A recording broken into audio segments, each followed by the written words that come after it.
গতবারের জুলাই পদযাত্রা আমাদের তিনটি বিষয় ছিল: বিচার, সংস্কার এবং নতুন সংবিধান। তো সেখানে আমাদের এই যে বিচারিক প্রক্রিয়া, এই চলমান প্রক্রিয়াটি আমাদের কর্মসূচির প্রত্যেকটা বক্তব্যের অংশ এবং আমাদের রাজনৈতিক কর্মসূচির অংশ। এটা শুধু পার্টি হিসেবে জাতীয় নাগরিক পার্টি এনসিপির চাওয়া নয়। আমরা মনে করি যারা জুলাই অভ্যুত্থানে অংশগ্রহণ করেছে, যেই দলেরই হোক, যেই ধর্মের হোক, যেই মতের হোক, প্রত্যেকেই তাদের জায়গা থেকে চাইবে যে আমাদের এই যে প্রয়োজনীয় সংস্কারগুলো, যেগুলো গণভোটে রায় হয়েছে, সেই সংস্কারগুলো হতে হবে। এবং যারা এই স্বৈরাচারী শক্তি ছিল, যারা এই গণহত্যার নির্দেশদাতা, গণহত্যার সাথে জড়িত, তাদেরকে বিচারিক প্রক্রিয়ার মধ্যে নিতে হবে। আমরা আজকে আমাদের স্বরাষ্ট্রমন্ত্রী জনাব সালাউদ্দিন আহমেদের বক্তব্য শুনেছি। সেখানে শহীদ পরিবার এবং জুলাই যোদ্ধা আমাদের যারা রয়েছেন তাদেরকে নিয়ে যে আয়োজন আমাদের মাননীয় প্রধানমন্ত্রীও ছিলেন। সেখানে স্বরাষ্ট্রমন্ত্রী জনাব সালাউদ্দিন আহমেদ স্পষ্টভাবে বলেছেন যে এই আওয়ামী লীগ হচ্ছে গণহত্যাকারী রাজনৈতিক দল।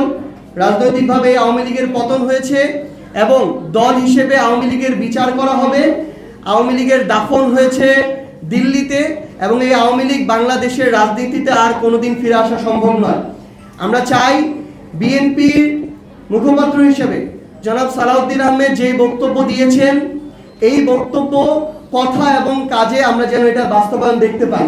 এবং আমরা প্রত্যাশা করি গণঅভ্যুত্থানে অংশগ্রহণকারী রাজনৈতিক দল হিসেবে বিএনপির প্রত্যেকটি নেতাকর্মী তাদের অন্তরে এই চাওয়াটি ধারণ করে।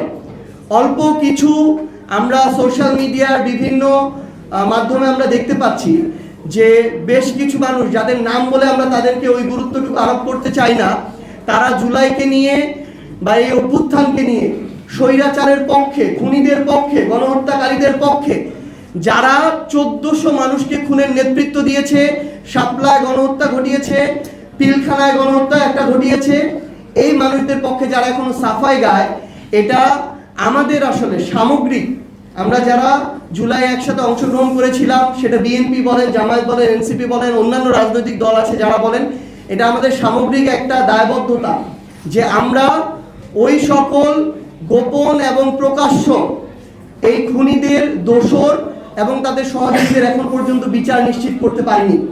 তাদের যদি বিচারের রায় হতো এবং এগুলোর যদি কার্যকারিতা থাকতো, তাহলে আজকে তারা কখনোই গর্ত থেকে মাঝে মাঝে উঁকি দিয়ে এই কথাগুলো বলার সাহস পেত না। ঠিক যেমনি ভাবে আমরা মনে করি যে আমাদের ভাই শহীদ শরীফ ওসমান হাদি, তাকে দিনে দুপুরে প্রকাশ্যে হত্যা করা হলো, সবকিছুর ফুটেজ আছে, তার হত্যাকারীদেরকে ভারতে গ্রেফতার করা হলো, মাসের পর মাস চলে যাচ্ছে, তাদেরকে ফিরিয়ে এনে যখন বাংলাদেশে, যেটা শুধু বাংলাদেশ না পুরো বিশ্বে একটা সাড়া ফেলে দিয়েছিল, পুরো বিশ্ব বিবেককে নাড়িয়ে তুলেছিল, সেই আসামিদেরকে যখন এনে বিচার নিশ্চিত করা যাচ্ছে না, তখন আসলে ওই গণহত্যাকারীর সহযোগীরা কিংবা গণহত্যার দোষরা এভাবে সাহস পাবে, আস্ফালন শুরু করবে।